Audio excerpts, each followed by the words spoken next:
Welcome back to Primetime News, and again, a special welcome to our viewers on TVJ International in the Cayman Islands and online at onespotmedia.com.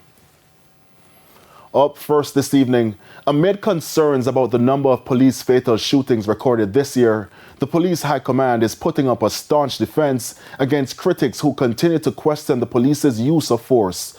Police Commissioner Dr. Kevin Blake is again warning criminals against confronting lawmen. Details in this report. According to the Independent Commission of Investigations, INDICOM, up to December 24 this year, 183 people were fatally shot by the security forces. The figures have led to outrage from several human rights activists, with some questioning whether the lawmen are following the use of force policy. The concerns have caught the attention of Police Commissioner Dr. Kevin Blake. We cannot allow the narrative to focus solely on fatal shootings when the evidence overwhelmingly shows that the police strive to preserve life and uphold the rule of law. In defending the actions of the police, Dr. Blake argued that the lawmen would prefer to arrest, charge, and bring criminals before the courts. He pointed to several wanted persons and high-value targets who've been apprehended this year.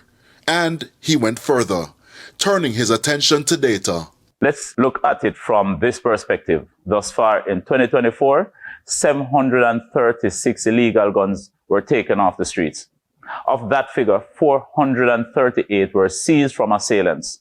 That means that on hundreds of occasions, a police officer confronted and apprehended a gunman and charged them under the new Firearms Act. These cases demonstrate our commitment to lawful and measured policing focused on justice through the legal system. Meanwhile, with the police reporting an overall 18% decline in murders since the start of the year, the Police High Command has signaled its intention to ramp up operations in 2025. We continue to urge members of the public who are confronted by the police to comply with their instructions, particularly to criminals who engage in confrontations with law enforcement. The police have superior training and equipment. Escalating such situations will not end well. Lay down your weapons. Do not raise your guns against the police.